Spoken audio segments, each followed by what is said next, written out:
que nós busca o melhor deal possível para a comunidade de Aruba. Nós somos um governo que está firmando coisas para outro, a flaga parlamentar nasce outro, mas nós somos um governo sério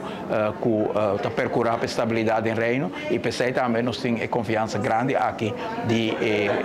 embaixador, que por certo tem muito interesse também para o tema de bom comum e common good, que outro ano nós vamos organizar uma conferência internacional sobre o tema, acentuando que a visão que Aruba tem, que o tem que traduzir desarrollo econômico de um desenvolvimento tangível para cada cidadão, é um tema com mais que na Aruba, está o ordo garaco dos mãos e nós temos orador na grande maneira, ex-primeiro-ministro Balkenende, professor Sandel de Harvard e embaixador aqui também a pensamento na arriba a conferência aqui e na turta mira seu valor internacional, não somente para Aruba, que Aruba porta liderar e discussão arriba um tema assim importante que utilizar a trove ponto, estreia de guia para que a governação, que a sociedade guiar para o princípio de bom comum.